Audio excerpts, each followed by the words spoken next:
Broadcasting live from the Dollar Loan Center, Don'tBeBroke.com studios. KXST AM, North Las Vegas. KXTE HD3 Pahrump, Las Vegas. CBS Sports Radio, 1140, a radio.com station. The most in-depth coverage of the Silver and Black as they set their sights on Las Vegas for 2020. Live from the CBS Sports Radio 1140 studios, it's Silver and Black today. Join the conversation by calling 702-889-5978. Now, here's Scott Gulbranson and Matt Gutierrez. Good morning, everybody, and welcome back on this NFL Sunday, a Raider Nation Sunday in Las Vegas. We are Las Vegas's only Raiders talk show. We're back here in the Dollar Loan Center, Don'tBeBroke.com studios for another week of the Silver and Black today. Hi, I am Scott Gulbranson, joined as always by the man to my right, my co-host Matt Gutierrez. Matt, how you doing, Mark? We got steel beams up, man. We got steel beams. It's going vertical. Steel beams are going up. It's going vertical. Yes, the stadium in Las Vegas takes shape. We also have our correspondent, David Stepanian. David? Thanks for having me. Oh, there we go. Sonia will put up. Yeah, thanks. There we go. Yeah, there we go. Yeah, thanks. I'm glad to be back on. It's been a few weeks. It's been a few weeks, and we still don't know where you are. We have the FBI looking into you. I'm right here. The president has ordered an investigation of you as well. Oh, man. As a Supreme Court nominee. So we'll figure that out. Also, Sonia Schlobaum is our engineer today. Sonia, thanks for joining us, as always.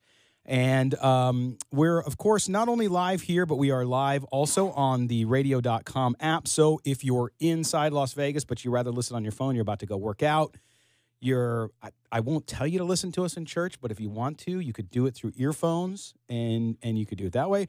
Also, we are live right now thanks to our video director, Tony Cardasco, who is making sure that you see us on YouTube, on Facebook, and those are both under the Silver and Black Today channels, and then also on the Twitter handle for this station, and that's CBS Sports Radio 1140 or Sports Radio 1140 on Twitter. Each week we're here to talk Raiders football. We want you to be the third host. Sound off, Las Vegas and Raider Nation. Call now at 702-889-5978. Again, that's 702-889-5978. Reminder as well that you can interact with us on Twitter, Silver Black, the number 2 day, Silver Black Today on Twitter, and we'll take your questions there and more if that's how you want to interact with us. We are your official Raiders pregame show. We get your morning started right. And guys, this is just a jam-packed show today with a lot of guests, and we're going to talk to them. Vinny Bonsignore, my cousin Vinny segment. Vinny will join us. He's with the Athletic LA, as he does every week. He's going to talk Derek Carr a little bit. Also, are the Raiders going to play in San Diego in 2019? He'll tell us the latest and what his sources are telling him. We'll also talk about the Raiders pass rush, and is there anybody out there that he's hearing the Raiders are interested in and maybe signing? Then, at the bottom of the hour, Daryl Ryder from The Fan in Cleveland will be with us, and Daryl covers the Browns, and he's going to give us a little bit of a insight into the Browns and their start this year and the excitement in Cleveland after such a long downtime. And then our sponsor, Michael Troiano, who is also our legal expert, will be in to talk about a situation we're seeing in the NFL with a player that is very, very interesting, Everson Griffin of the Minnesota Vikings and what happened there, and he's going to talk to us and tell us about the legal thing. Michael, of course, is a criminal defense attorney, and he'll do that. The second hour, we open up with my favorite stat guy in the entire world, Austin Gale from Pro Football Focus. We'll talk Raiders pass rush. Just how bad is it, Matt? The numbers... Not good enough. No, and the numbers say it's pretty bad, so we're going to talk to him about that. Then at the quarter hour, 9:15, former Los Angeles Raiders quarterback Jay Schroeder. Raiders. Remember that? That's right. I remember that. He will be here, of course. Jay Schroeder owns a Super Bowl ring from his time with the Washington Redskins. And then we will have Matt's Audible, of course, which we love. In the final segment, we'll review the Raiders-Browns, and also we'll hear from Chris Reed for a few minutes, as he just published today on silverandblacktoday.com one of his popular breakdown articles on Baker Mayfield. So we'll talk a little bit of Baker Mayfield. And that's the show, folks. I mean, we got so much going on and happening today that it's going to be fast and furious, and we want you to buckle up and get ready for that. So it was another interesting week, Matt. I think people are, there's a lot of Raider fans out there who are waiting for the other shoe to drop. And that other shoe to drop is, of course, losing to the Browns if the Raiders were to do it. Man, what I tell you about playing in Miami, I don't know what it is about this team. You called that one, yeah. I don't get this team right now. I don't understand where the problem lies because, you know, we've talked about stats and how deceiving those can be. They're moving up and down the field. Carr is 6th in the league in yards. They're having no problem moving the ball. They can't score. Carr has 5 interceptions. He's got 5 interceptions already. We're only 3 weeks in. 5 interceptions to 2 touchdowns. 2 of those interceptions he's thrown in the end zone. Yeah. I mean, they're shooting themselves in the foot all over the place. I hate the play calling. Well, I can't stand the play calling right now. And I talked about it yesterday on Adrenaline. These 4th down situations they've had 2 of them, one in Denver, one in Miami, and the ball goes to Keith Smith both times. Why? You brought him in. I agree with that. You brought him in specifically for these situations, not to give him the ball, to let him bull rush up through the middle, clear a path for your boy Marshawn Lynch to come in behind him. And instead you're giving this guy the ball. Well, why? And we talked about that last week, too, which was the number of carries for Marshawn Lynch, too, should be higher, and we'll see if that happens. That was a little better last week, not as good as it needs to be.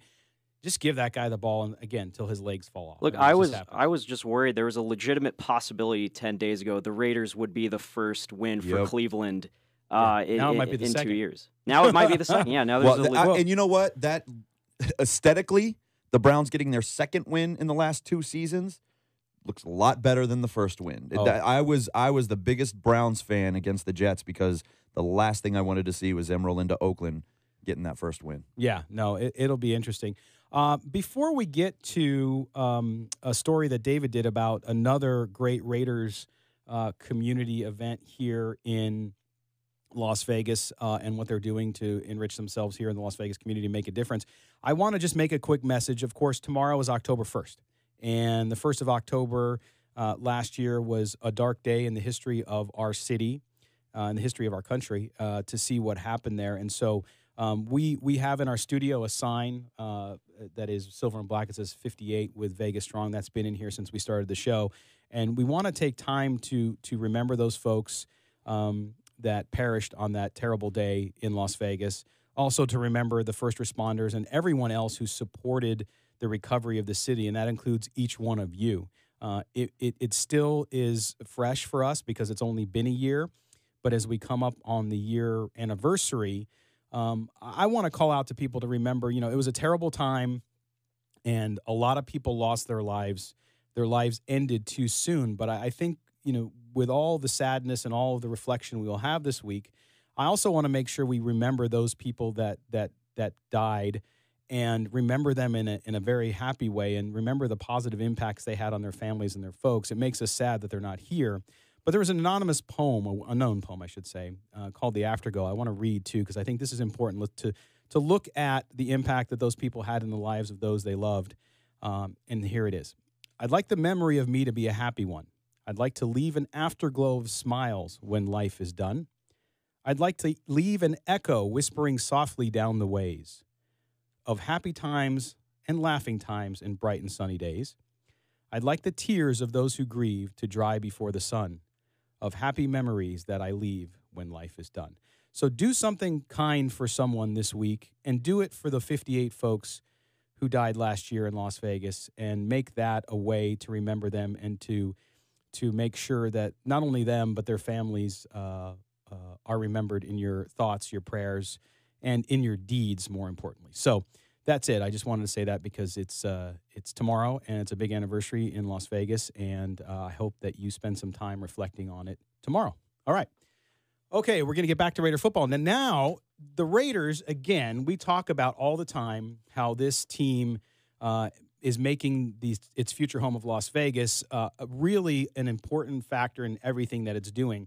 And this week, David, you went out to an elementary school. The Raiders did another event here, and we're going to run your story, and then we'll talk to you about it after. So here's David Stepanian with story on the Raiders in the community. To the back. To the front. Go, go, go, go, go. To the left. To the right. To the back. You almost had it. Do a spin. Go, go, go. While the Raiders might not be getting the right things done on the field, they're certainly getting the right things done off the field. Earlier this week, the Raiders partnered with Robert Taylor Elementary in Henderson to donate school supplies, textbooks, clothes, shoes, sports equipment, and a check for $35,000 in an effort to get the school up to par with state education standards, a task Principal Kim Basham has been spearheading for years. This resource center seriously addresses the vision and mission that I had when I first came here, providing that. When I first came to Robert Taylor Elementary School, we had volunteers and we had partnerships in the community that were supporting us through their volunteer efforts, but we didn't have a resource center this size. We oftentimes were kind of scrounging and searching and looking and asking for assistance for socks, for underwear, for clothes, for shoes. Shoes are one of the biggest needs that we have here at Robert Taylor, and so with this resource center, we're able to provide that. This makes me a Raiders fan for life. I will tell you, born and raised in Colorado, I grew up watching John Elway, so you can imagine, my loyalty to the Denver Broncos, but I will tell you that having the Raiders Foundation embrace us the way that they have absolutely makes me a fan for life. Taylor Elementary ranks near the bottom of several categories in Nevada, with 20% of students missing more than 18 days of school per year and test scores ranking worse than 98% of schools in the state. But on this day, the school and the students began a new chapter to leave those statistics in the past, with a big helping hand from the Raiders, including UNLV alum Leo Gray, who played for the Rebels under coach Tony Knapp and won a Super Bowl with Oakland in 1981. I had told the story earlier about a kid I saw first day of school that was walking, didn't have a backpack, and I asked where was his backpack, and he said he couldn't afford one. So it's those type of things that become big things that help children with their growth and development when, so many of them feel like no one really cares. So the Raiders, with the partnership between communities and schools, it's a big thing. So it's easy for me to come out and play a role in it and be a part of it. Though the statistics may not be in Taylor's favor, this day signaled a new beginning for the school, with many of the students being excused from class to take part in a mini camp set up by the Raiders in the schoolyard, complete with the team's strength and conditioning staff and the Raiderettes cheering the students on as they ran drills through the mini camp. This is the first time the Raiders partnered with the CCSD Elementary School, but surely won't be the last, as the team continues to take part in helping Southern Nevada communities. For Silver and Black Today, I'm David Stepanian. All right, David, good job, man. So real quick before we head to a break, tell us a little bit. I mean, the kids had to be excited. This was pretty awesome to see, because we knew the statistics, and it is like one of the worst elementary schools in the state in certain categories, or in a lot of categories. But to see the kids actually like with a genuine smile on their face, it was unbelievable. It was great to see, and everyone's like, thank you Raiders and this and that, and it was really I didn't expect it to have as much of an effect on me as it did. Because these kids are less fortunate than many others across the valley. So for the Raiders to invest in the school and invest in the youth and just to help them get on track. Yeah. Well, and that's the thing. They're doing such a great job of, and David, you're there for us all the time. So thank you, man. Great story. And we're going to now step aside. And when we come back, we're going to be joined by Vinny Bonsignore from the Athletic in Los Angeles. Are the Raiders going to play in San Diego next year? We'll talk to him about that right after this. You're listening to Silver and Black Today on CBS Sports Radio, 1140 a.m.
CBS Sports Radio. Callers and guests on the Newsmaker line are brought to you by the Law Office of Michael A. Troiano. Help us talk the silver and black. Call us at 702-889-5978. Here's Matt Gutierrez and your host, Scott Gulbranson, on CBS Sports Radio, 1140 AM. Welcome back, everybody, to Silver and Black today, and we go to our weekly segment now, which is out on our attorney Michael Troiano Newsmaker line, and we bring in our cousin Vinny Bonsignore from the Athletic Los Angeles, NFL writer, longtime NFL writer there and other places. Vinny, how you doing this morning, buddy? I'm good. How are you guys doing? Good. Do you actually get your Sunday maybe with your family because the game was on Thursday? You covered the Rams game, which we're going to talk about later. But do you get some time on Sunday, or are you dealing with jokers like us all day? No, I do actually get some time off, and shout out to Sean McVay, the Rams coach. He gave the Rams and basically us the weekend off this weekend after their big win against the Vikings to go to 4-0. So everybody's happy. Trust me. That's good news. Now let's jump right in, Vinny. This week, reports from our parent company to CBS Sports about the the Raiders. No, it's San Diego. The Raiders possibly playing in San Diego for 2019. There was also a rumor around somebody wanting to move another team to the San Diego area. But what are you hearing on the latest about the Raiders possibly playing in San Diego next season? Yeah, that's always been a possibility, a strong possibility, a viable option for the Raiders. As we know, they don't have a place to play for 2019. There is no lease in place with the Oakland Coliseum. We do know that there's been talk about a lawsuit in Oakland, on behalf of the city of Oakland against the Raiders. So that muddies the waters a little bit. But San Diego has always been on the Raiders' radar in a lot of different ways. And so when you hear talk about it, it's absolutely accurate. There is a possibility that the Raiders will play in San Diego in 2019, and which would make for a pretty interesting situation. San Diego's not that far from Las Vegas. There's a strong Raiders base in that area, in and around that area. And when you're talking about that area, you're also talking about Los Angeles, Orange County, Riverside County, San Bernardino County. A lot of Raider fans, a stronghold right there. So certainly that's something to keep an eye on. Vinny, why have we not heard more about an option like Cal? That's one that I keep pointing to as being maybe the most viable, just logistically. You don't have to move your base of operations, your practice facility, any of that stuff. Everything is right there. You can even still do your camp in Napa and not miss a beat. It's actually closer to Napa than Alameda is. But why isn't Berkeley an option? Well, first of all, I think wherever they go, they'll stay put in their practice facility. If they have to fly to a game, they'll do that. I think Cal, while logistically it's perfect, parking wise it's a nightmare. From what I understand, I've been to a couple of games there, and I remember having to hike pretty good hike to get to the stadium. So I think that parking logistics would play a role in that. Whereas in San Diego, you have a huge parking lot, great for tailgating. And it's also, if you're thinking long term, it's not a bad place to be in order to keep cultivating your fan base in that area of the state of California. So my understanding is, yes, Cal still is an option. Where the Santa Clara is an option as well. There's options up north, but they're going to do what's best for their organization and long range, and so that's why you're going to continue to hear talk about San Diego. Now let's assume that the lawsuit ends up going through and the city of Oakland goes after the Raiders. How willing do you think are Mark Davis and his team going to be to just get the hell out of Oakland in general, just to step away from that? I mean, right now they've been playing this game where they're walking this line and trying to keep the Bay Area fans engaged while bringing in the new Vegas fans. If this lawsuit goes through, do you think that he's just going to say, to hell with it, we're out of here, let's get as far away from the Bay Area as we possibly can? I mean, it's the one thing that I do know is that they really do, and I know that they're moving. They care about the fans, and it's the fans who get caught up in the middle of all this stuff, even though a lot of these decisions are completely out of their hands. So I think that from that perspective and the respect that he does have for those fans in the Bay Area who have been loyal, beyond loyal over the years, he wants to make it work, as much as he can in that area. But at some point, the water. It's not that the water or well is poisoned too much, but it would create a pretty bad situation if that was going on simultaneous to them playing their last season up there. But I know that they do want to make it work somehow, some way in that final year in the Bay Area. But if it gets right down to it, again, they're going to do what's best for their organization. Now, Vinny, we're talking to Vinny Bonsignore from the Athletic Los Angeles, who joins us every week in this segment. Vinny, you were there, obviously, Thursday and saw just an amazing performance by Jared Goff and the Rams. Not only was it a great performance, but it was under the bright lights of prime time. And, of course, the Raiders are still waiting, and Raider fans are really conflicted right now with the way that Derek Carr has started. Talk about Jared Goff and his progression and what makes him so good and why we've seen him grow versus where Derek Carr is at and what he might need to do to at least get to his full potential. Yeah, well, I think with Jared Goff, the one thing obviously we have to acknowledge the fact that they've improved the team around him since his rookie year. Those three wide receivers that are doing so much damage: Cooper Kupp, Robert Woods, Brandon Cooks. None of those guys were on the roster in 2016. Andrew Whitworth wasn't on the roster in 2016. John Sullivan, their center, wasn't on the roster in 2016, and obviously Sean McVay wasn't around in 2016. So they've revamped and retooled around him.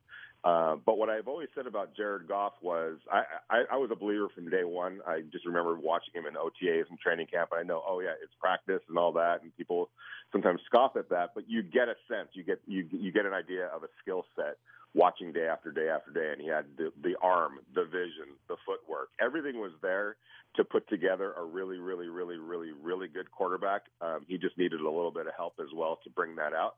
And obviously we're seeing that. We're seeing that now. And for him, what stands out to me is the vision. You look at three different wide receivers who had over 100 yards on Thursday. That's not consistent. But the spreading of the ball around is a game-to-game situation. And why? Because he sees the field so well. He's doing a lot of things now at the line of scrimmage. He's able to buy time with his footwork, and he has the arm and the touch. The touch is what truly, truly stands out. He makes throws that you're like, as he's letting it go, you're like, what are you doing? And then all of a sudden just drops into somebody's hand in a tight window. So all of those are elite skill levels. As far as Derek Carr, I think Derek Carr is a top-tier quarterback. He just needs some help as well. He needs a better offensive line or, more time to throw, better weapons to throw to, and I think a better understanding of the offense that he's working with. But I see signs of Derek Carr that he's going to come out of this better off for this experience, and so will the Raiders offensively. Now they got to get things squared away across the board on their roster. But the future, to me, is still bright for Derek Carr. All right, Vinny Bonsignore from the Athletic Los Angeles. Thanks, Vinny. We'll talk to you next week. All right, guys. Have a great week. All right, you're listening to Silver and Black today on CBS Sports Radio, 1140 a.m.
Hudson, you're listening to Silver and Black today. Welcome back, everybody, as we look now to the game later today at 1 p.m. Pacific time as the Raiders host the resurgent, can we call resurgent after one win, the Cleveland Browns. I think everybody thinks that the Browns are much improved, and I think that's with good reason.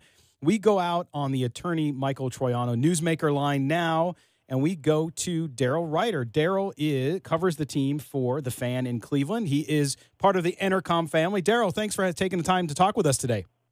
You bet. Thanks for having me, guys.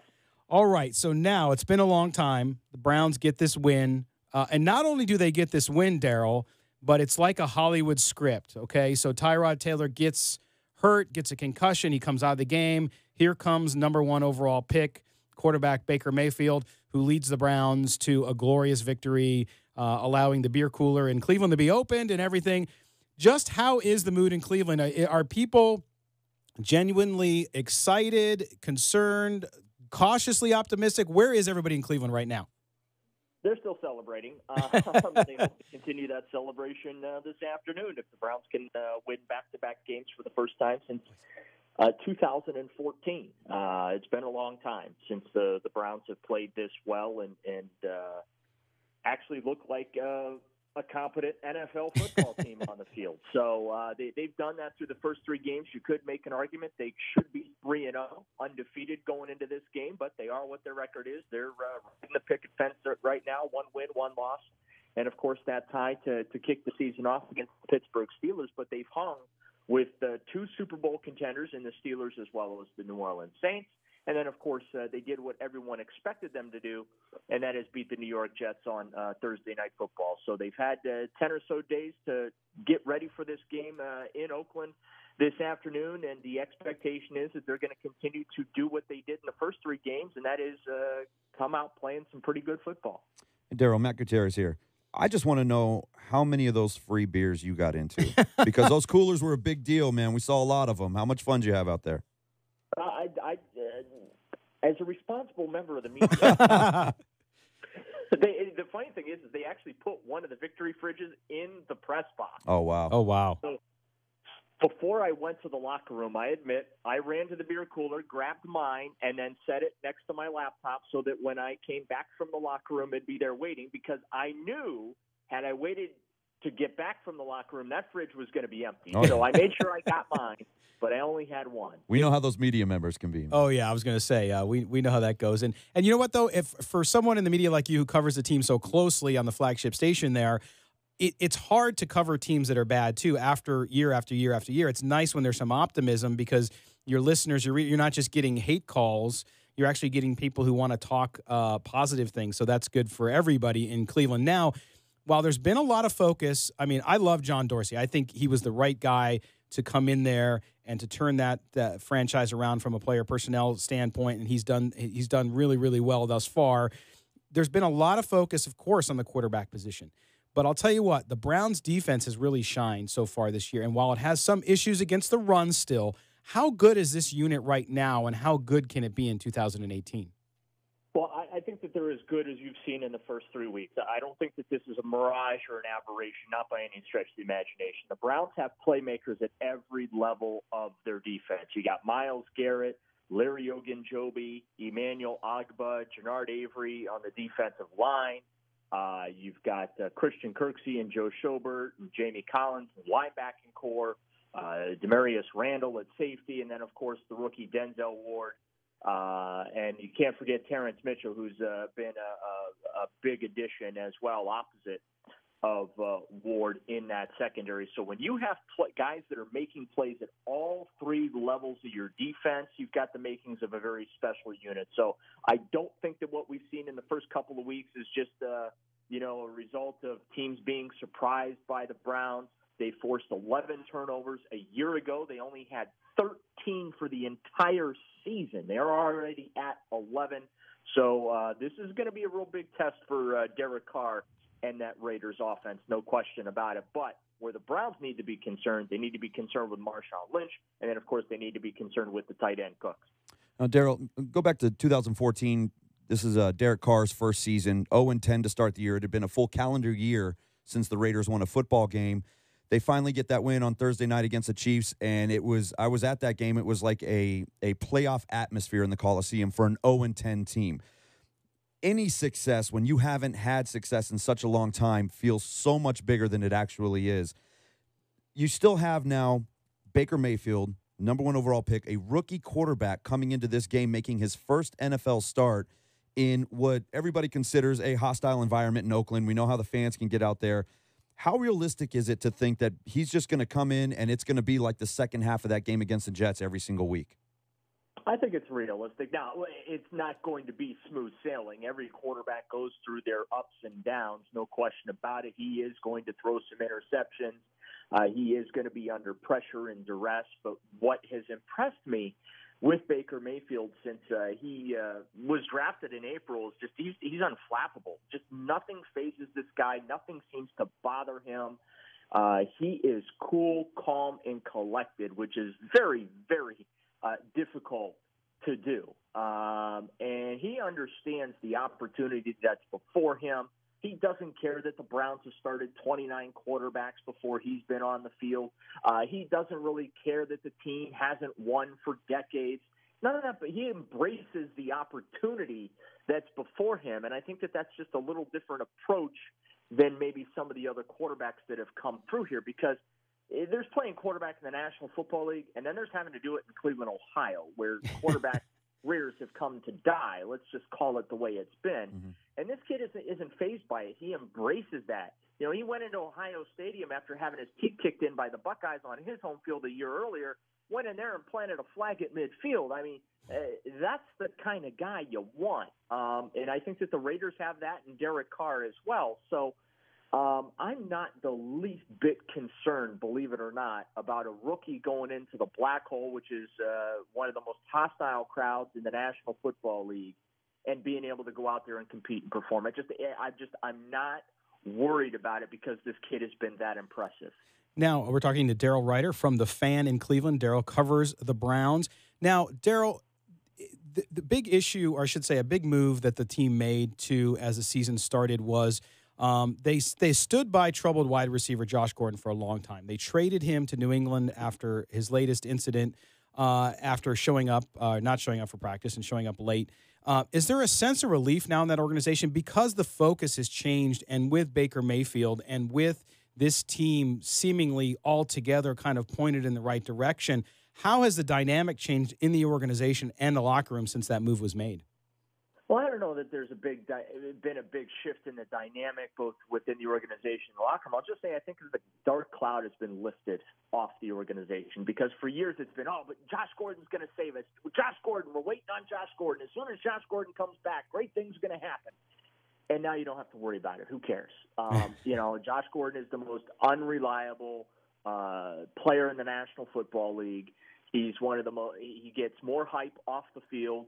So there's some in Cleveland that call him an Instagram model because he spends more time on Instagram posting his workouts than actually being on the field playing football games on Sunday. So if he goes on to be the Antonio Brown with the New England Patriots, God bless him. That means he got his life together and whatever. But he was never going to realize his potential with the Cleveland Browns. That's what became apparent to me. Maybe a change of scenery works out for him. I think the Cleveland Browns are going to be fine without Josh Gordon. I really do. And I say that realizing what type of football talent that Gordon possesses, and that's the only reason the Cleveland Browns put up with him for 6 years, was because of that once-in-a-generation Hall of Fame talent. But the Browns will be just fine without him, as we saw last Thursday night against the Jets. How much conversation have you had with Hugh Jackson coming back to Oakland? One of only two coaches, well, three coaches now with the 2016 season actually being a winning season, but to not have a losing season with the Raiders. Him and Cable in back-to-back years went 8-8. So he found a little success there. He was there the year that Al Davis died. It was such a big deal, that whole thing. What is his mindset coming back to Oakland? Well, he's just treating this like another business trip. He didn't really seem all that excited about it. I mean, the first week of the season, we had Todd Haley versus the Pittsburgh Steelers. Week 2 was Greg Williams versus the New Orleans Saints. and now week 4 we've got Hugh Jackson against the Oakland Raiders. I'm sure Hugh really wants to win this game. He loves nothing more than to beat the team that fired him. That's just human nature. But is he putting any extra emphasis, or is he losing any sleep over this game? I don't think so. I think that he's gonna approach this game the same way he's approached every other game this season. So while it's a nice talking point for you and I to discuss, and others, in the media, I think that Hugh Jackson's trying to figure out ways to contain, beast mode and Derek Carr, and really go after that Raider defense now that 52 Khalil Mack isn't on the field. That's where I think Hugh Jackson's focus is.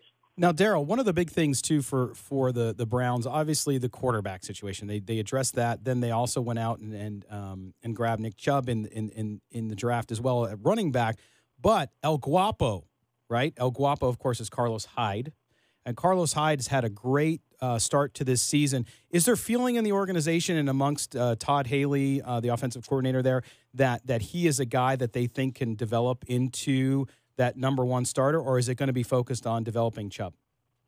Well, Chubb's getting about 5 snaps a game, so that answers your question right there. Carlos has had a great week. Last Thursday night was his birthday. His son was on the way. He was late to the stadium because he was with his girlfriend at the hospital awaiting the birth of his kid. He comes out, shows up late for warm-ups, goes out, scores a couple of touchdowns, nearly runs for 100 yards, leaves the stadium as soon as the Browns took the football over with 14 seconds left. He raced to the locker room so he could get back to the hospital. I think that he has already established himself as the consistent player that the Browns thought when they signed him to that 3-year, $15 million contract in the offseason. And, sure, they're going to develop Nick Chubb, but right now they're trying to win football games, and I really do believe that Haley feels that he knows exactly what he's going to get when he puts the football in Carlos Hyde's hands. What is it that's slowing Chubb down right now from getting carries? Is he not picking up the offense? Is he just not as productive as maybe they hoped he would be? What does he look like in practice? Well, we don't get to see a lot in practice outside of them, stretching, and that's about all we see. So there's not a lot to glean from. And I'll tell you this: you look at times during training camp in the preseason, explosive, and then there were times where he didn't really look explosive, and it's one of those things where they signed Carlos to come in and be the bell cow back, and that's what he is, and Chubb is an option for them.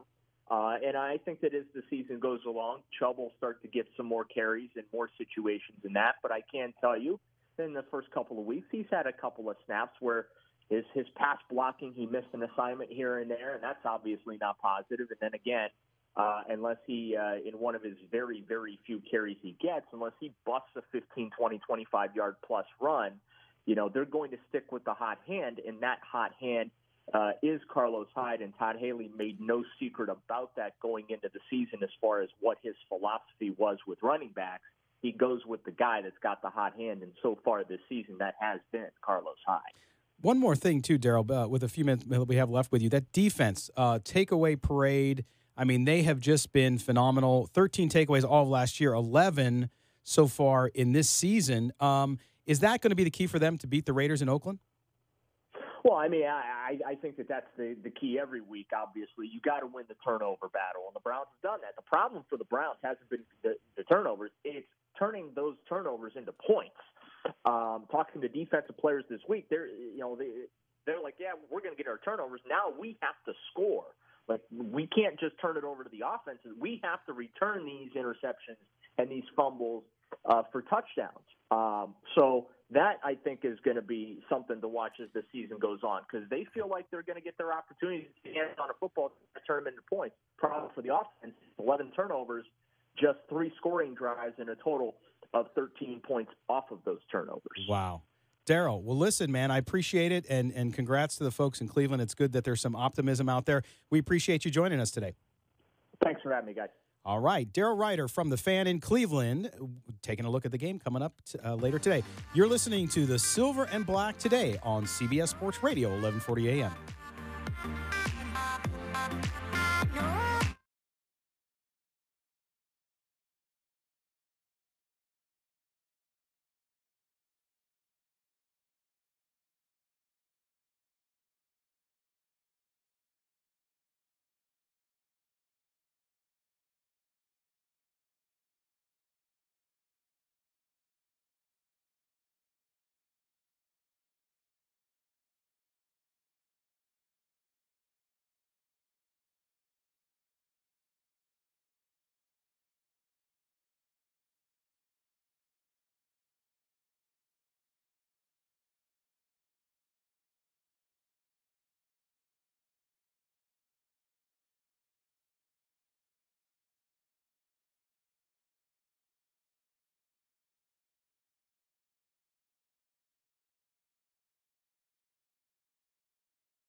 The only way to take Silver and Black today with you is with the radio.com app.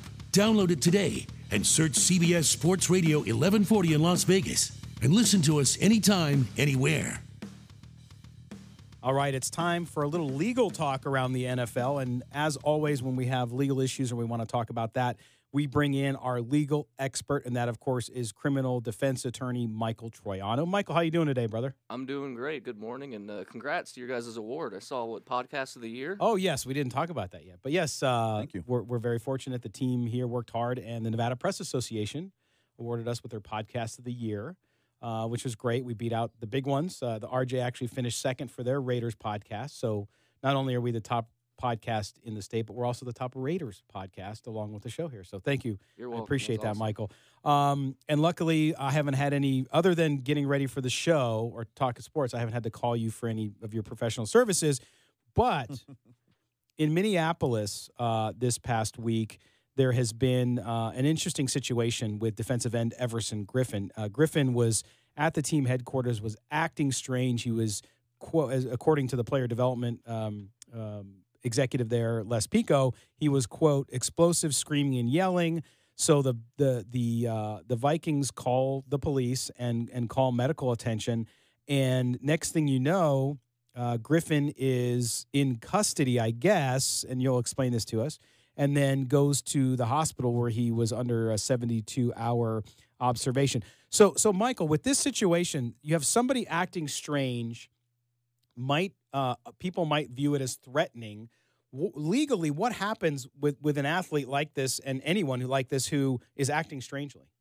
Well, according to his specific story, at least in the articles I read, the timeline is a little choppy. My best understanding is he was acting strange at the facility, and then there were some issues with his wife, and then he had a threat regarding a gun in his hotel room, and then the ambulance comes in, which is very awkward and surprising, and apparently jumps out and escapes from the ambulance. But reading everything that I saw, I'm not exactly sure of how that lined up. As far as Nevada is concerned, if you're ever in a position where you have a friend, family member, loved one, coworker who is acting very erratic to the point where you feel that they're a danger to themselves or somebody else in society, you can make a call to the police to inform them, and they will show up because they're required to by law to verify if this is going to rise to the level of bringing them into custody. And we're not necessarily saying that they've done something illegal or they've broken a criminal statute, but just that type of behavior which may lead you to believe that there's going to be a serious issue coming up very shortly or down the line, and that's called a legal 2000. And if the police show up and they observe some of that behavior that you stated in your report or in your phone call to the police, then they will involuntarily take you into custody as if you committed a crime, and then you'll be evaluated over a 72-hour period. And at that time, once the conclusions are made by the medical staff to see whether or not you can be released, it's going to be up to the patient if they want to voluntarily stay or they have a right to counsel at the hearing to release them. So there's a lot of avenues that can protect not only themselves but the public at large. Reports are that it could have been alcohol or narcotic induced, his behavior.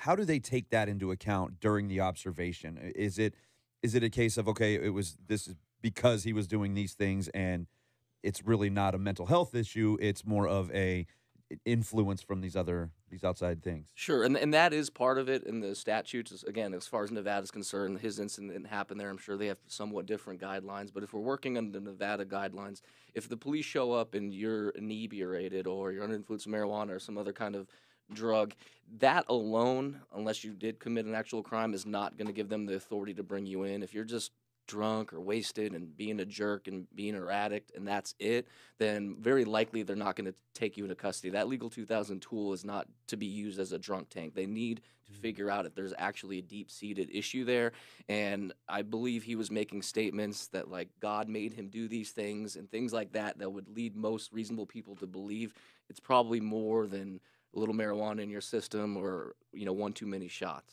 Yeah, and it sounds like he's had trouble previous to that. He was reported to have threatened a clerk at a local hotel, saying that that he would shoot them if he didn't get into his room. I guess he was locked out of his room. Then another incident, he attempted to break into the home of his teammate Trey Waynes, and that's where he said, as you said, Michael, that God made him do it. Now, with these situations, and you have this, you have this fine line between, okay, there could be a mental health issue, or it could be substance abuse. You don't know. Some people might be apprehensive to call the police on someone they love or as a friend of theirs, especially a high-profile athlete like this that plays in the NFL. But this doesn't mean it'll go on their criminal record, correct? Because if they're not officially arrested or have an issue where they violated a law, this really becomes a mental health issue, correct? Correct. They're typically filed under seal, and there's protections regarding HIPAA and things like that if it doesn't rise to the level of criminal charges being brought. But if we get to that point where there are criminal charges that are being brought because they did some sort of violation outside of just their awkward behavior, there's still avenues that you and your family can use, and I do with my clients. I'll have somebody who, quite frankly, does either have a substance abuse issue, a mental health problem, maybe a mix of both, and at least, again, here in Nevada, there's certain courts that we call specialty courts that you can petition to have your client be placed in. So, for example, if your client was a veteran of the United States Marines, Air Force, Army, whatever it may be, they have a lot of specialty courts, veterans court, where depending on their crime, they may be eligible to participate in them, and they cater especially to those veterans with those specific needs. If you're not a veteran, you still have hope. If it's a drug issue, there's something just quite frankly called drug court, where they specifically address those issues and try to wean and work you off of it. And you participate with other people who are drug addicts. And you have the mental health court, too, which is something that he may need to get placed into if at any time these issues lead to a criminal violation.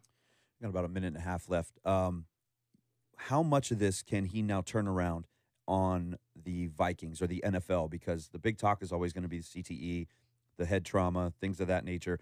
Is this something that he can go and, hey, look, it's because of this, and fall back on that with any kind of legal ramification? I mean, it certainly depends. I don't know where he's going to go with this. I think right now everybody involved thinks he needs to be evaluated and see where it is. If he did start pointing the finger at the NFL, I think it's going to be a long road as far as the discovery process is concerned. They're probably going to look back to his childhood. Is this something he did before even playing football? I don't think an NFL organization or any reasonable, fair person is just going to take it on its face that this is a CTE issue. But that's always a possibility. It's a rough sport, and the evidence is out there now. All right. Thank God we have a big brain like you around to tell us and work us through these things. And, of course, if you have any issues, if you have an issue like this, you have any sort of criminal issue, whether it's small, large, doesn't matter what it is, you want to reach out to Michael, TroianoVegasLaw.com. You can also call him at 702-843-5500. He is our legal expert here on the Silver and Black Today. And, Michael, we thank you for coming in, and we'll talk to you again real soon. You'll be on in a couple weeks. I appreciate it. Have a good one. All right. Michael Troiano, make sure you check out TroianoVegasLaw.com or 702-843-5500. We're going to take a break. When we come back, we're going to speak to Austin Gale from Pro Football Focus on the Raiders' pass rush or lack thereof. You're listening to the Silver and Black Today on CBS Sports Radio, 1140 a.m.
Silver and Black today.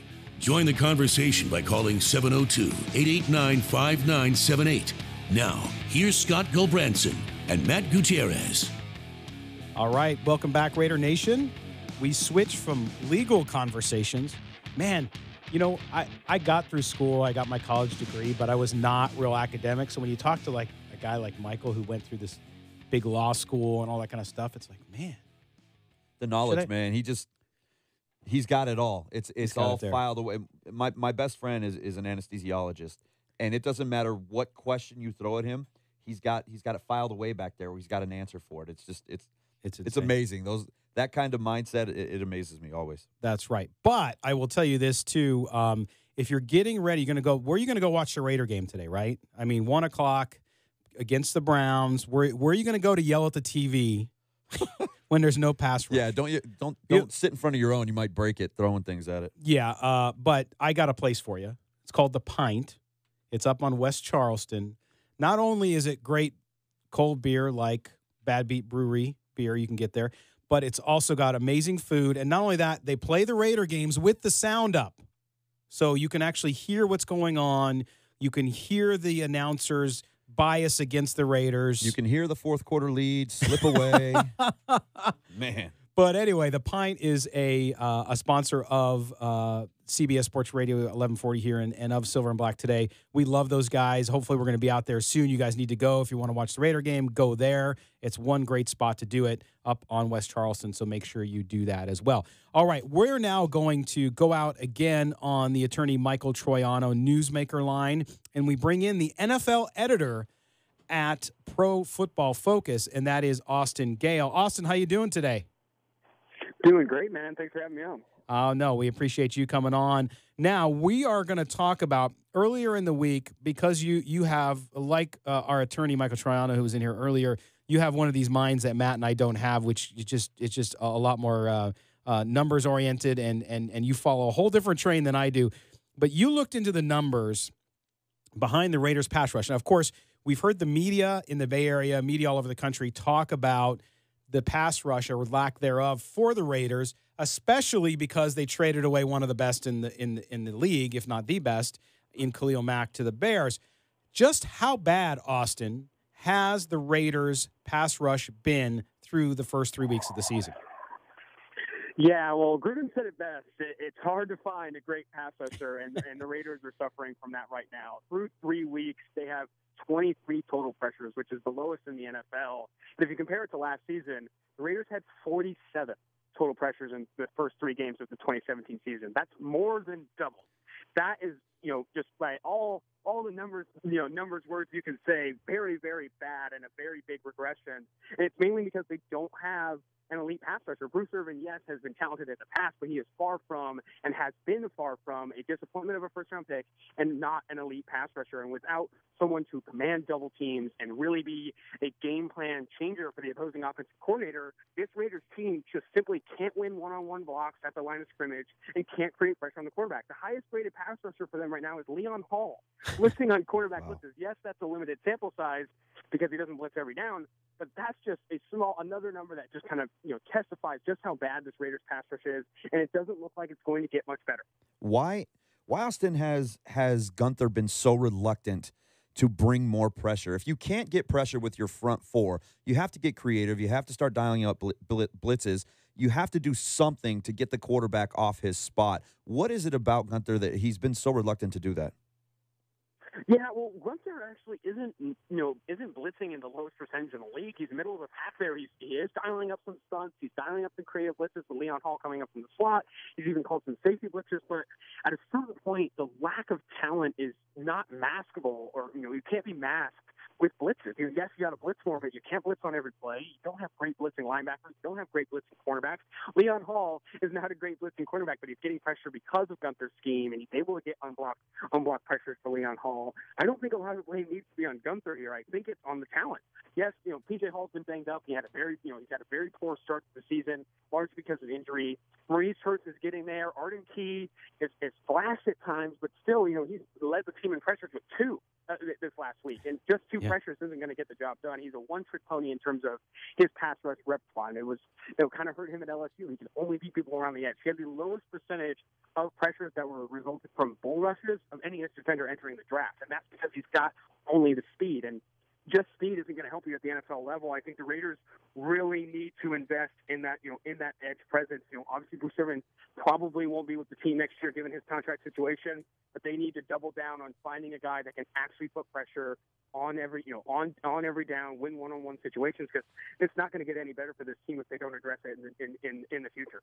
Yeah, unfortunately, I think they have a pretty good blitzing safety on that team in Joseph, but for whatever reason, he just doesn't seem to get on the field anymore, but that's a different discussion. So, Austin, the question then becomes, and to your point about talent, right? You have to have the talent. You traded away an amazing talent. No sense in harping on it. It is what it is. It's done.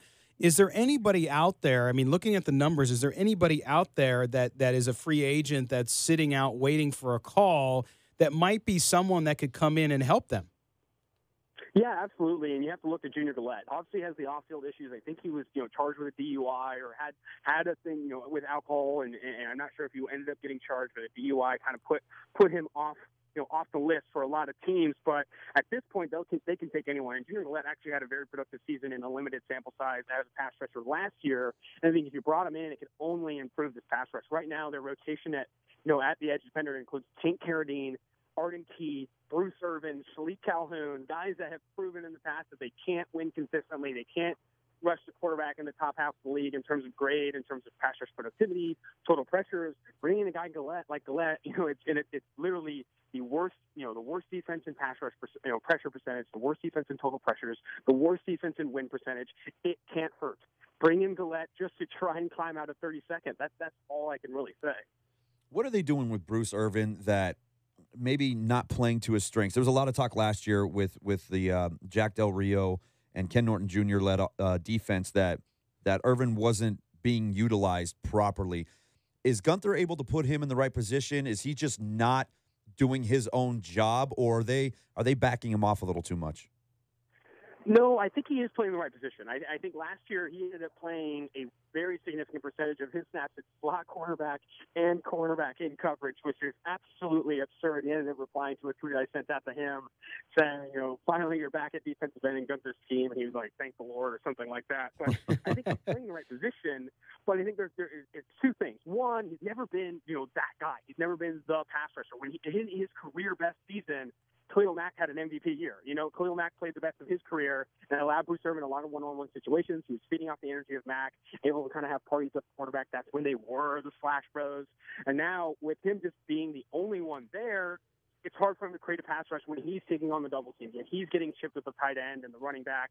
And I think the last two games have been very hard weather-wise. And I think weather is an easy scapegoat and sometimes, somewhat of a bad excuse, but it was the hottest it's ever been in Denver history for a game, and in Miami it was a little bit worse in terms of humidity, and he struggled late in that game. He struggled with, he's obviously tired, obviously exhausted, and when you're being asked to be that pass rusher on every down, I'm like, you can't take plays off, and he was taking plays off. I think everyone was taking plays off down the stretch of those two games, and that's what allowed the big plays in the fourth quarter in both those games.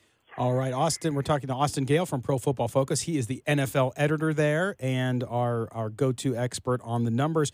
Now, Austin, in about the minute and a half we have left with you, what about I've been impressed with the improvement in the defensive backfield for the Raiders, including Garyon Conley coming on as basically a rookie because he was injured all last year. What do the numbers look like for them, and where have we seen the improvement specifically when it comes to the pass defense? Yeah, the Raiders' boundary corners, Garyon Conley and Rashawn Melvin, are both having very, very good starts to the season. They're playing much better than I think any cornerback tandem for the Oakland Raiders for the past decade, if not more, in terms of allowing catches, breaking up passes, and playing their guys well in man coverage, both from a press standpoint and when they're playing off coverage. I think the Raiders should be very thankful that both those guys are playing well. They obviously didn't invest big, but they kind of doubled down on Rashawn Melvin's career year last year and gave him a one-year prove-it deal to see if it's real. It's definitely real. He's playing very well, and Garyon Conley has given up some plays that he'd like to have back, specifically that one in Denver that allowed the Broncos to get in the field position for a field goal. But I think he, from an overall standpoint, from a high-level level standpoint, he has played very well for coming off a very significant injury last year. I think he is only going to get better, and I think Melvin's going to consistently be that guy they can lean on along the boundary. From a safety standpoint and slot cornerback, I think there can be improvement both ways. I think Marcus Gilchrist and Reggie Nelson are turning out to be, guess what? Marcus Gilchrist and Reggie Nelson. So both of them are very, struggling to deal with speed down the stretch, limit big plays, make tackles. As they've been, it's playing as kind of like backup level or replacement level safeties for these last couple of years. I think the fact that Carl Joseph's not playing is a concern. You have to address that safety position. They wish they could have. They tried to do it with Obi Melifonwu. They tried to do it with Carl Joseph. Both aren't playing for this team right now. I think that safety position is a glaring need, probably second in line to an edge rusher. Guy up in Seattle looking to get out. Yeah. Just saying. Could be. Well, Austin, man, thank you so much for joining us today to talk Raiders and talk about their defense. You can find Austin Gale at Pro Football Focus. We are a media subscriber. It is great stuff. Doesn't matter if you're doing fantasy football, if you're just want to know about stats and read the latest news and information. Austin and the guys at Pro Football Focus, the men and women there, do an amazing job. So, Austin, thanks again, man. We'll talk to you real soon. All right, Austin Gale, Pro Football Focus, has been our guest. Whew. Not good up front, Matt. Not good at all. No, they've been pretty terrible. All right, well, we're going to take a break here. When we come back, we're going to be joined by former Los Angeles Raiders quarterback Jay Schroeder, which will be fun. We're going to ask him about Derek Carr and about the NFL's preposterous rule around pass interference. Roughing the passer. You're listening to Silver and Black today on Sports Radio, 1140 a.m.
Hall of Famer, you're listening to Silver and Black Today. All right, welcome back, Raider Nation. And just a reminder, too, we have a lot of great sponsors here, and one of them is Michael Westra, Allstate Insurance. If you have needs, I mean, you got to give this guy a call. He's part of our community. He's not there just to sign you up for an insurance and let you go. He actually cares. You need something, whether it's your home, whether it's car, whether it's other types of insurance. Michael Westra can help you. So make sure you give him a call at 702-435-4211. Michael Westra, Allstate Insurance, a proud sponsor of the Silver and Black Today. Now, speaking of Silver and Black, we're going to head out on the attorney Michael Troiano Newsmaker line, and we bring in former Los Angeles Raiders quarterback Jay Schroeder. Jay Schroeder played 10 years in the NFL, of course, a UCLA guy. Who can forget that memorable game against USC with the deflected pass to Freeman McNeil to beat USC. USC fans remember, I'm telling you that, no doubt about it. Jay, thanks for joining us here on the Silver and Black Today. Hey, glad to be with you guys. How are you doing this morning? Doing great. Now, one of the first things we want to talk to you about, you played in two high-profile cities. You were part of a Super Bowl team, and of course, part of the Los Angeles Raiders and everything that went along with playing in and under the bright lights of L.A., not only in college, but with the Raiders. Derek Carr. So Derek Carr coming off 2 seasons where he's had, pretty significant injuries and has a lot of expectations put upon his shoulders, comes into this year, statistically has put up some really great numbers, but also has made some, I think, plays, turnovers in the end zone and whatnot in the red zone. And it's gotten a lot of criticism. Talk about, for you, being a former NFL quarterback, being a young guy like that who has his fourth system, his fourth playbook in 5 years. How difficult is that for a quarterback, no matter how much talent you have? Well, there's no question it's very difficult. And what you're seeing is Derek is putting a lot of pressure on himself to be the one and only playmaker instead of letting things happen. He's trying to force things a little bit, especially, trying to get that first victory. And it's tough. Young guys always want to be. He's had success. He knows what it's like to have success, but now he's got another new coach. He's got another new system, and he's just trying to reach out and make every play the best play. And sometimes you have to just take what the defense gives you instead of trying to force things. And he's played well, but he has made some turnovers where he's tried to force some things and make some things happen that just aren't there. Hey, Jay, Matt Gutierrez here. Talking about Carr and the way he looked in 2016, where it just seemed like he had more confidence than anybody in the NFL. And now it almost feels like there's been this regression where he's not stepping into his throws the right way. He almost looks like he's trying to aim the ball too often. Have you seen physically a regression in the way that he plays, or can you just put this all on the fact that it's this constant turnover in the system that he's in? Well, it's a combination of all that. It's the constant turnover of the system because he's thinking a little bit. Football's got to be a game of reaction. You can't think. Everything happens so fast that it just has to be a reaction. So some of that is part of that. Some of that is due to his injuries over the years, trying to figure out what the body's going to do. It doesn't. Your body never fully recovers, and you can't do the things like you used to. You have to make adjustments. So it's an adjustment period, and he's going to go through it. And hopefully we can get him through this year healthy, and things will progress, and he'll learn the system, and it'll pick up towards the end of the year here, I hope. And we're talking to Jay Schroeder, former Los Angeles Raiders quarterback, and we appreciate him being with us today. Now, Jay, when you were in Washington, you suffered a separated shoulder, so you had a significant injury, and that comeback and trying to get back to where you were physically before the injury. Talk about the mental side of that. Even when you start to feel better physically, is there lag too from a mental perspective so that you feel like comfortable in everything that you're doing from a physical and a mental standpoint? Oh, no question about it. Yeah, that was, in my case, when I separated my shoulder, I came back after 4 weeks, and the strength in my arm just wasn't there. So my mind and my body was telling me to make throws, but I just couldn't physically do it. And the ball just didn't come out like I wanted it to. So you have to make that adjustment. And it's hard mentally because you know what you can do and you know what you are capable of doing, but you just can't do it. And you have to make those adjustments. And, you've seen everybody go through it. You saw Aaron Rodgers go through it. These guys that have had injuries, it's a tough deal. The mental part of it is just as tough as the physical, because you get to the physical part and you feel like your body's good. Now you got to go out, and it's, let's take Carson Wentz for example. Anytime you have a major knee injury like that, you're never fully sure until you get hit that first time on it. You're like, oh, okay, I'm okay. And it's the same thing with everything. When I had my separated shoulder, it probably took me about a year, and then I made a throw, and I went, hey, I'm back to what I could do before. So it's a process. It takes a while. Hey, Jay, David Stepanian here. So I just want to expand a little bit on Matt's question from earlier. So we've seen Derek Carr play through 3 weeks now, and he's looked really good at times. He's looked really bad at times. So is this sort of just like a funk he's going through? I mean, if you're a quarterback, you're going through a funk. Like, what's going through your head at that moment, and what does he need to do to sort of get out of it? Well, it's not only Derek that's in a funk; it's the whole team. This is a whole team process, and everybody goes through it. And when you get on a run where everybody feels good, it's wonderful to watch. But what's happening right now with the Raiders, without a victory, everybody's pressing to try to get that first victory.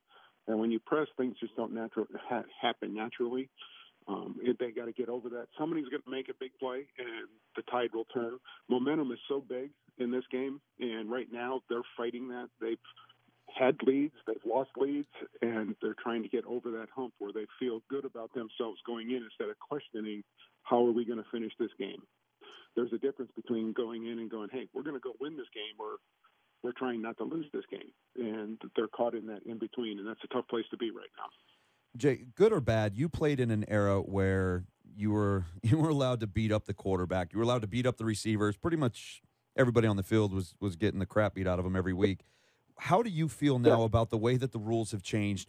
In particular, this roughing the passer flag that's being thrown every 5 seconds now, and it's not. We understand when guys are coming blindside or it's a late hit, and it's these really egregious helmet to helmets, but just falling on a guy when you're making a tackle, it seems like it's gone a little too far. Oh, there's no question it's gone too far. It's ridiculous what they're calling now as far as roughing the passer. I remember when I was in the league, I think it was my second or third year, they came in and they said, hey, we're going to change the rule. We're not going to give them more than 2 steps after you throw it. If they hit you after those 2 steps, then we'll call the flag. So, I mean, we got hit on every play. Amazing. Now you can't, I understand. I'm totally for the let's not hit him in the head. Everybody understands that with what's going on. I understand.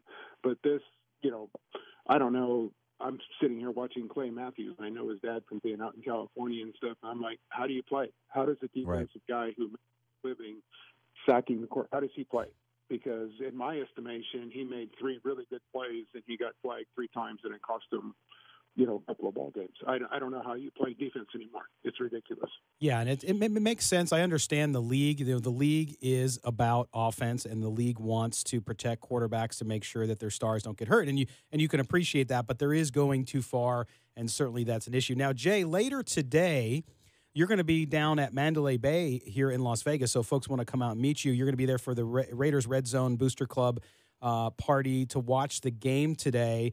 They're going to have beer specials out there, and they're going to be able to meet and spend some time with you. Talk about what it's like for you in the minute and a half or so we have left. Being a Raider, now you played for a few other teams, including the Redskins, but being a Raider has with it a whole different thing. What's it like when you go out and you talk to Raiders fans and they remember the days from when you played for the team? It is an absolute blast to go out and talk with Raider fans. It's it's funny because it is Raider Nation. That's what it is. And anywhere we traveled when we were playing, the Raiders have a following all around the country, and it's unique. It's special, and it brings a special breed. And it's always been the mentality of that Mr. Davis brought in. Just win, baby. Hey, sometimes it looks ugly, but it's always physical. It's always been a physical brand of football, and it's fun to see that, and people remember that, and it's fun to be around them. All right. Well, sorry. Go ahead, Jay, I just wanted to thank you again. We've seen you checking in a couple of times on our sister show, on our Facebook Live show, Sports Adrenaline Las Vegas. We appreciate the support for the Vegas boys out here, and we definitely hope to see you out here more when the Raiders come to town. Well, I plan on it. I just live up the road in St. George, so I plan on being here a bunch. So it's beautiful country out here. I love it. It is beautiful. And again, you can go out and check Jay out, spend some time with him, and talk to him about his career and about the Raiders. That's the Raiders Red Zone Booster Club, which is this today at 12:30. Starts at 12:30 pregame. Of course, the kickoff's at 1:05. Menu specials, drink specials, raffles, games, and of course, Jay will be there. Also, music and entertainment by DJ Thump too. So, Jay, are you going to break out some hip hop when you're there? I don't know if I'll break out the hip hop. No, as the game progresses, but maybe I'll get it. DJ Thump, you never know. All right, Jay. Listen, man, we'd love to have you back. We appreciate you taking the time today. We know you're busy, and thanks very much. You bet. Have a great day, guys. All right, Thanks, you Jay. too. All right, Jay Schroeder, former Los Angeles Raider. It was great to hear. I mean, he echoes all the thoughts that we have about the rule with roughing the passer and everything going on. So that thing is. It's so frustrating to watch it, especially the inconsistency. You saw it last week in the Dolphins and Raiders game. It's rough, man. That thing's bad. All right, when we get back, Matt Gutierrez is going to call an audible. We'll talk to you right after the break. This is Silver and Black Today on CBS Sports Radio, 1140 a.m.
This is Silver and Black Today, live on CBS Sports Radio 1140.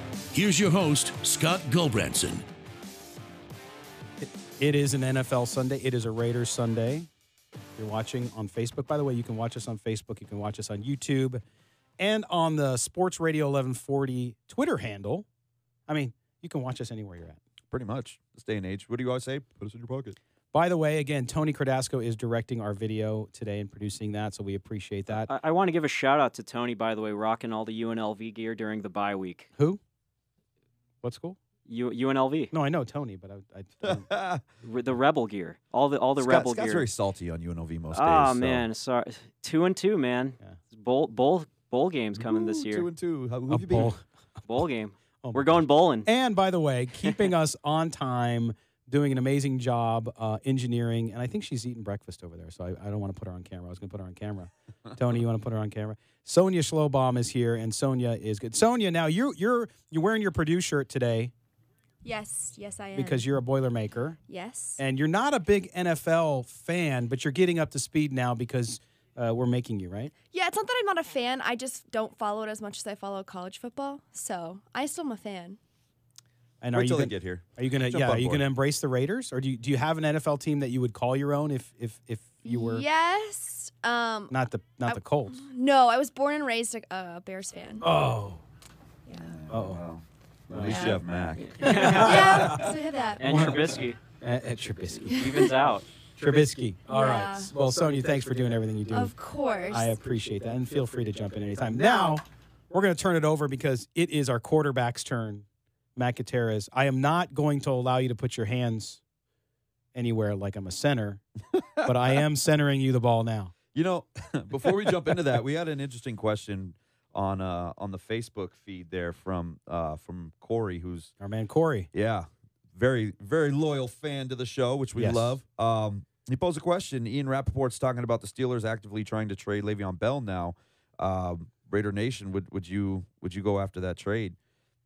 Man, you got nothing out of the Mac deal currently, right? Currently, you got 2 first-round picks. I don't know, flip a couple picks. You've got Le'Veon Bell out there. The running game hasn't been what you hoped it would be. You've got Earl Thomas out there. We just got done talking to Austin Gale about how bad this safety position is. Flip some of these picks. All these, oh, my God, look at all these draft picks we've acquired. Do something with them. Go get viable NFL options that are currently playing football, not guys that may have potential, may be a starter one day. Project guys. Look at this draft. You don't know where you're going to pick in the draft. You don't know where the Bears pick is going to be in the draft. Go get some NFL players. Well, and here's the thing, though. Here's the question I would ask before I answer. I'm gonna answer the question with another question. Okay, sort of like a court.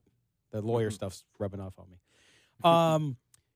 Is it your top need? Is running back your top need? Now, Le'Veon Bell is, to some, the top running back in the league. Okay, so I get if you can get the best running back in the league, if the price is right, sure. But to me, I don't know. Do you want to trade those draft picks that you got? Not a number one. Definitely not. Right. Not for Bell because, well, first of all, you don't even know if you're going to be able to sign him long term. Correct. If you could work that out ahead of time, maybe it's worth it. Is running back a need? Maybe not today, but long term. If this team isn't in Oakland next season, Marshawn Lynch is gone. He's not going to play for the Raiders in San Diego. We know he's not going to play for the Raiders in Vegas, and he's already 33 years old. He doesn't have a ton of time left anyways. He opened his Beast Mode store here. I think he's maybe warming to the idea. I would love to see that, but even still, how productive is he going to be at 35 years old when they get here? Right. So running back is going to be a need. Doug Martin's not the answer. Scott, I know you want him to be, but Doug Martin's not the answer. I don't know who that is. Jalen Richard, DeAndre Washington, these hold are on, change-of-pace guys. Chris Warren. I'm sorry, where's he at? He looked amazing. Great okay, sure. Preseason, he didn't even make it to the start of the season. Albeit injury, he didn't make it to the start of the season. I'm not gonna hang my hat on a guy that couldn't even make it to the first game of the season, especially when he had injury problems at Texas. Well, look, I think Chris Warren looked so good in the preseason, and I would have loved to see him play in the regular season, but I feel like you can't just hold this injury against him. Give the kid a shot. I feel like give the kid a fair shot next season. Are you willing to say that Chris Warren is the future of the Raiders' backfield? I'm not willing to say that, but I'm not saying it's not worth giving it a shot. Yeah, but you still got to have more than one running back on your on your roster. I mean, you're right about that, and yeah, but even though Marshawn did open up that store here, which is awesome, which is awesome, we are going to have a need at running back very soon. But I feel like Chris Warren is a guy that right now, I mean, sure, there's a lot of questions surrounding him, but I was really impressed with what I saw in the preseason. So, that's my question. Would you trade for him or not? Well, if depends on the price. Look, yeah, it depends entirely on the price. Right. I mean, we're playing GM here, guys. So a second round and a third round. Oh man. I mean, for Bell, you'd have to think a second round is definitely going to go out there for whatever team gets him. Right. Yeah, but I think Bell.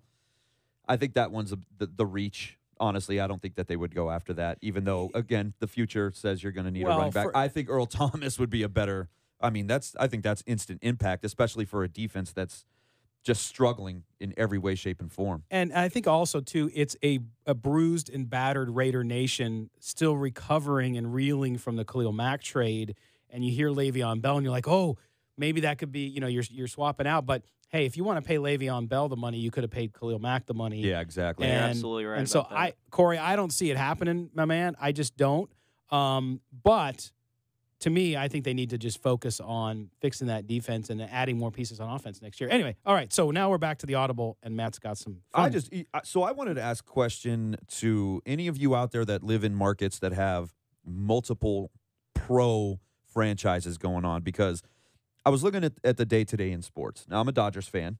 Huge day in baseball, especially if you're a fan of the NL at all, because everybody is tied. You have 5 teams in the playoffs, and nobody has a seed yet. 1 through 5 has not been determined. It's nuts. It is. So you've got that going on. If you're a Raiders fan or a fan of the NFL at all, you have football going on today. Here in Vegas, we have a Knights game tonight, albeit preseason. There's a Knights game tonight against at 5 San o'clock Jose. at T-Mobile against San Jose. How do you juggle? I want to know how people juggle having all of these teams in the same market, playing on the same day. When you've got baseball in your market, you've got hockey in your market, you've got NFL, NBA, you've got all these things going on, and if they're in your city, you're a fan of all these teams, obviously. How do you juggle that stuff? How do you prioritize? Where does your money go? Because budget-wise, unless you're doing really well, I don't think you have season tickets for all 4 franchises. We've got boxing out here on top of it. I was out at the Speedway having fun yesterday, drag racing. That was awesome. You got NASCAR that comes out here. We have the WNBA now. We have minor league soccer, minor league baseball. How do you juggle these things? Well, I'll tell you. So I mean, the cities I've lived in, including San Diego, including Kansas City, had multiple teams. And I think that the question becomes, it depends where you're at. If you're a dink, dual income, no kids, you could probably do it all. Like, you can have season tickets. Like Michael Troiano's here, right? He's got Raiders tickets. He's got Golden Knight tickets. Dink. My buddy's a dink. Yeah. I just realized. It makes me mad because I chose to have 5 kids and I love that. I wouldn't trade it for the world, but I've never still, heard that term before. By yeah. the way. So that's if you're in that situation, or you're a single guy like David over there who's making a ton of money now working in radio. Hey, that's the thing about being single, is you get to hoard all this money to yourself. All your money's yours, man. But what is the word dink? Like, what does that mean? Dual income, no kids. Oh shoot. DINK. Dual income, no kids. So you have a boyfriend or girlfriend, or in my world, because I'm an old guy, you get married and you have a husband and wife. Wait, or what? Whatever it is. Yeah. You have to be an old guy to have gotten married? Yeah, young people don't get married. They buy houses, they have kids, they don't get married. Sonia? We went over the engagement thing yesterday on Adrenaline. You know what? Yeah. I think it's a coin toss, because I feel like a lot of my friends are either like married or they're not married, or they're married and have kids, and it's like, oh, you're so young. So I don't know. I guess it just depends. It depends. That was me when I had more hair and it wasn't gray. I was on kids. But no. The point is, I think if you have more disposable income, meaning you don't have kids, you don't have a mortgage payment, you don't have this, then you have more money for that. But it's hard. I mean, it's going to get hard here in Vegas. Like I was complaining we have a text message between the 2 shows, right, with guys, and I've been complaining all preseason about Tony the calls Golden it Knights. the never-ending thread. Yes, the never-ending thread, like the movie. Never-ending. Okay. Anyway, but I complain about the Golden Knights tickets because I looked for the entire season on the secondary market. There's 2 games with an upper-level seat, and the lowest price is $94. I know that's now. It could change.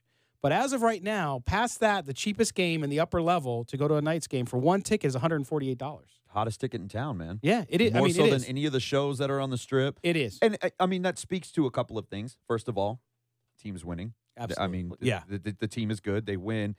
If you've ever been to a game, anybody listening out there that hasn't been to T-Mobile for a Golden Knights game, it is one of the more fun experiences you can have at a professional sporting event. I was at a That place is preseason game just the other night. I was at the Yeah. LA Kings game at T-Mobile, and it's a preseason game, and it's sold out. There were 18,000 insane in fans there, and it felt like a postseason game. And it's fun. It's a lot of fun. And it's a lot of fun. And the just, atmosphere in general. And just, you talked about the fact that they're winning, and that's why all of us have so many friends, because we're winners. Mhm.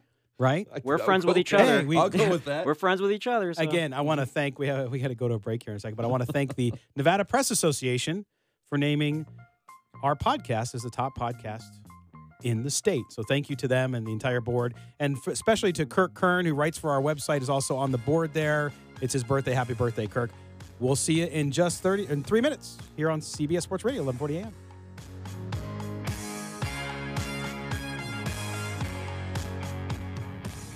In life, just like in football, you need good hands to score. The Michael Westra Allstate Agency will carry you to success for every insurance need. Auto, business, home, life. Michael will personally see you get the best rates, and our full-service staff at 702-435-4211 will walk you through any claim, not refer you to an 800 number. For over 15 years, Michael has served charities in Las Vegas. He's ready to serve you at 702-435-4211, 702-435-4211.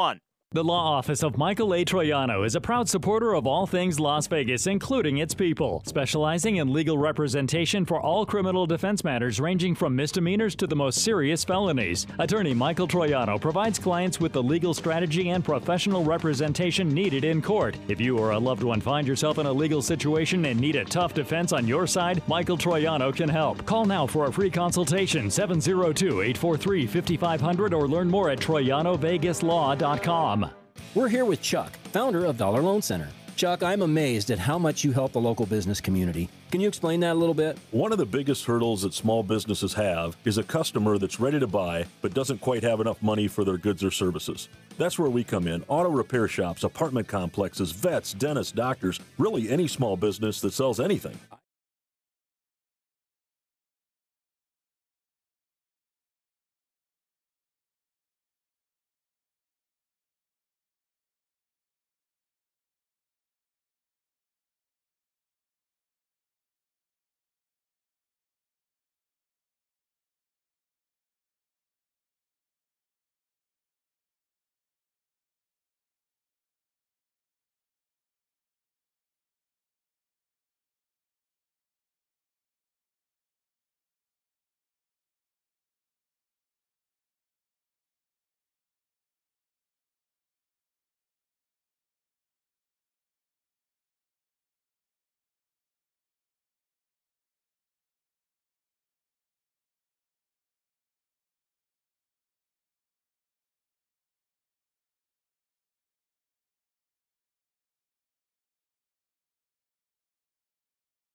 Office of Michael Troiano. This is Cliff Branch, former of the Oakland Raiders, 3-time Super Bowl champ, 4-time Pro Bowl, and you listen to the Silver and Black Show. Yes, you are. You're right back here on the Silver and Black today, and we're going to shift this focus for the final segment. We're going to do a little roundtable. First, we're going to start it off.